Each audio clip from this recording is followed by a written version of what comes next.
Have you ever noticed that two people can go through the exact same situation, and while one person learns and grows from it, the other person spirals? What's the difference here? Because it's not the situation that they're going through. The difference is the way that you interpret it. I think we all know that you can't control what happens in your life. But that doesn't mean that you have to be a victim to your circumstance. While you can't control the things that happen to you get to control the meaning you assign to it. Because at the end of the day, you're not actually reacting to what's going on in the world around you. What you're reacting to is your interpretation of what is going on. And I want to talk about this today because I think while it may be a little bit of a hard pill to swallow initially, it gives you some of your power back because it takes away the feeling that things are just happening to you and your life is just happening to you and puts the power back in your hands. We're going to talk about why you feel like a victim to the circumstances in your life, why that's actually a bit of an illusion, and how reclaiming your control starts with the way that you filter the information that's coming through. And I want to start by introducing the hidden step that everyone seems to miss. I think the common way that we interpret things that happen in our life is there's an event and then there's an emotion, right? Something happens, you feel a certain way because of it. And that's it. When what's actually happening is there is another step in the middle that most people are overlooking. It's not just event and emotion. Often the chain of events is event, interpretation, emotion, and then sometimes action based on that emotion, right? There is a filter going on between the actual event and the way that you feel about it because you are taking in that information and you're deciding what that means. You're assigning your own meaning to whatever is going on around you based on your own past experiences, based on your own ego and self-worth and insecurities, like everything that is going on in your head as a result of the way that you have experienced life already is feeding into the way that you experience your life now. And you filter everything through that, right? Something happens in your life and you decide what it means based on your own interpretation. And this is how two people can go through the exact same thing and have a completely different reaction because their way of filtering that information is totally different.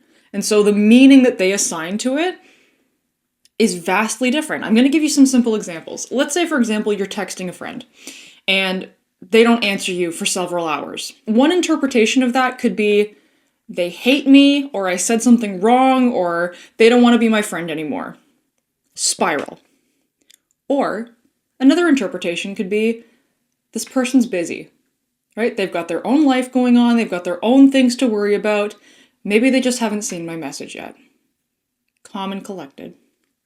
Same situation, but two very different emotions, right? Two very different interpretations of what is going on. And this brings me to another common illusion that we tell ourselves, and this is the concept of they made me feel this way, right? Somebody did something and they made you feel a certain way, or they made you act in a certain way. The thing is, nobody makes you feel anything. Nobody makes you act in any sort of way. I heard Tony Robbins talk about this one time, and he said that nobody triggers you. You're the one triggering yourself. Whatever the person has said or done is triggering something inside you based on the interpretation you're giving it. And so the reaction is actually coming from you. It's not coming from them. Other people are not triggering you. You're triggering yourself. And the problem with this is when you let other people trigger you so much because of the way that you're interpreting their actions and their words is you give them all the power. When you let other people control your emotions, they have control over you. Which brings me to the biggest way that people give away their power, and this is sitting in that victim mindset. This is that mindset of everybody's out to get me, the world is horrible, all of these negative things are happening, poor me, I'm the victim, right? And listen, this is not to discredit the fact that shitty things are going to happen. People are going to say really awful things to you from time to time. You're going to be in some circumstances that are going to feel pretty shitty, right? Like that life comes with a lot of roadblocks and a lot of bumps along the way. This is not to discount the fact that that is very uncomfortable and very hard to sit in the thick of, okay? I can appreciate that this is not an easy experience. Your life might not be inherently easy, but if you are sitting in that victim mindset, if you are walking around with the air of the whole world is out to get me, you're making it substantially harder for yourself, because what you're doing is you are taking the control and you're giving it to all of these external things. I've heard a lot of people talk about having an internal locus of control. So essentially meaning that the control over how you feel and how you act comes from inside you, right? It's based on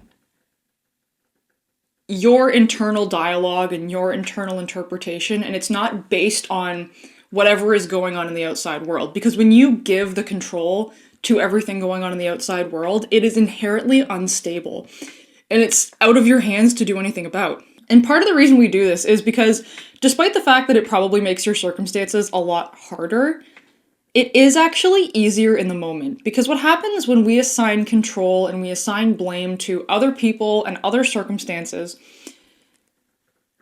the onus and the responsibility to actually do something about it is on something external, right? Whereas if you begin to assign the control and the interpretation back on yourself and kind of say to yourself that the way I'm feeling about this and the way that I'm acting about this is based on my own interpretation, suddenly it's your responsibility to do something about, right? When we blame it on something external, we don't have to do anything about it. We don't have to do the work to change it because not my problem, right? It's not my thing. Blaming the world feels good in the moment, but it's going to keep you stuck, and it's going to make it a lot harder for you to move through difficult situations in any sort of productive way because you don't have any sort of control. So I want you to start taking on some of that responsibility. I know it means doing more work, but it will benefit you a lot more in the long run, and it's going to make moving through difficult situations in your life just exponentially easier to take on, okay? And it's all about reframing the way that you're interpreting things. So I'm going to give you a few examples to help paint this picture for you. The first example I'm going to give you. Let's say you are trying to do something. There is a goal you're working towards. Maybe you started a new job. Maybe you started a new project, whatever it is. And there is somebody else doing something similar or the same, but they're doing it way better than you. What's the interpretation here, right? How are you taking this situation on? How are you feeling, and what are you doing about it? The victim, world is against me mindset is I'm behind, this person's better than me, jealousy, envy, sadness, right? It's just all of these negative things, and it can be very easy to wallow in, well, I'm not good enough, right? I'm not doing what this person is doing, so I'm not good enough, so why bother? Fuck this, right? You're assigning the control and you're assigning the responsibility on the other person, right? It's not your job to fix because it's their fault. It's their fault for making you feel like you're not good enough. Whereas the reframe of this situation is taking that exact same circumstance and saying, okay, the fact that this person is doing the thing that I want to do and doing it better than me is proof that it's possible. It's proof that I can get there one day, and I can look to this person as a source of knowledge. This person can act as a roadmap to help me get there because it's possible. Do you see how that reframe is going to make a huge difference in the way that you operate? Because if you were just operating off of the fact that you're jealous of this person and you're not good enough and they're making you feel bad, that doesn't push you to do better. That doesn't push you to improve anything that you're doing. That's just going to make you not like this other person and think badly of them in order to try and make your ego feel better, right? Whereas in the second situation, when you start to see this as an opportunity for learning, it becomes really motivating and it pushes you to take action to better yourself so you can maybe be in the same position one day. The next reframe I'm going to give you, let's say, for example, you see somebody mess something up. You see them make a really big mistake. Interpretation one is gossiping and thinking down on this person, right? They're dumb, they don't know what they're doing.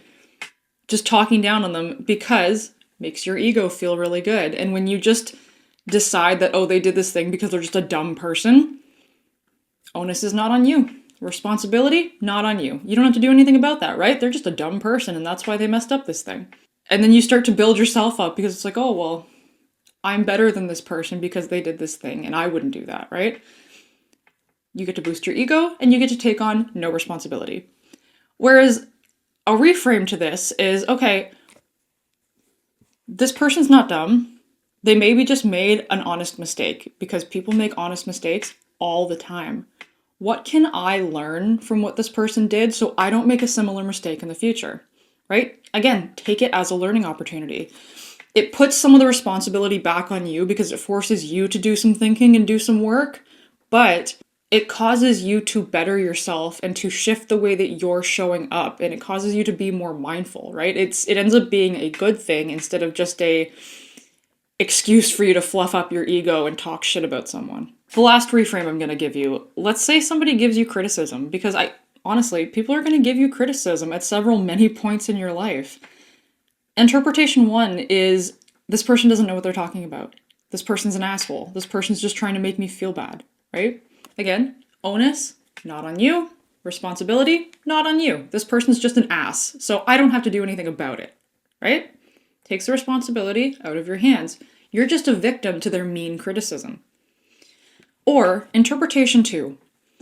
This person probably has my best interest at heart, and although it's difficult to hear the criticism, they're probably coming from a good place.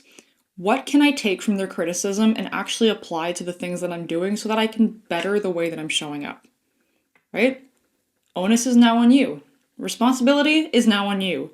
But instead of you just being angry and hating this person for trying to help you, you now give yourself a clear path to better yourself, right? People don't often give you criticism just to be an ass. Some people do, but more often than not, that's not the case. And this has been one of the biggest areas where I have actively had to put this reframe into my own life, right? Because anytime people have given me criticism, and oftentimes it comes from a good place, oftentimes it comes from a place of wanting me to do better and genuinely just trying to help. And whenever I receive criticism, and I'm sure a lot of people are in a similar boat to this, it hurts your ego a little bit, right? You don't want to hear that you're not doing things well. It's hard to take that information on, and it's hard to take that hit to your ego and not feel angry and not feel resentful and not want to blame somebody else. Because we don't like feeling discomfort, we don't like feeling shitty emotions, right? And so if we can assign blame on something else, it kind of makes you feel better in the moment. It gives you a little bit of relief from this uncomfortable feeling. And so I always find myself, despite knowing all of this, that I kind of have that initial reaction of just like, what the fuck are they talking about? What do you mean? And then I always have to remind myself, okay, stop. Why are they truly giving me this criticism? What is their intention? And oftentimes it's not a mean one. Oftentimes it is really just coming from a good-hearted place. And so I have to kind of talk myself down and say, okay, they're giving you this criticism for a reason. What can you learn? What can you take from this and apply? Because if you do that and if you interpret it that way, it really is going to be in your best interest and you're going to show up better because of it. And so all three of these examples kind of paint a similar picture, right? The reason most people stay stuck is not because life is against them. It's because they refuse to take any responsibility for how they interpret it. If it feels like you are a victim to just a shitty life, if it feels like everyone in the world is out to get you, that's actually kind of on you. You've painted your life in that color. And that sucks. That's a hard reality to take on. It doesn't feel good. It doesn't feel nice. Like, we don't want to feel like it's our fault. But it's actually a really good thing, right? Because when you take on the responsibility, as awful as it feels, you now have the ability to do something about it, right? You now have the ability to change your circumstances or change the way you're interpreting them. You are never going to be able to control random events, other people, other outcomes. That's out of your control, right? You don't get to decide what those things are, unfortunately. Life is going to happen to you in ways that you didn't plan and in ways that you didn't expect and, quite frankly, in ways that you just may not like. But you always get to decide the meaning, your response to it, and what your next actions are going to be. That is in your control. And I think that goes back to that common saying of focus on what you can control and forget the rest, right? Stop dwelling on the things that are not in your control. Stop blaming all of these things that you have no control over, and start focusing on the things that you can actually change. You don't need a different life. You just need to start seeing it through a different lens. Thank you for tuning in, and I'll catch you in the next one.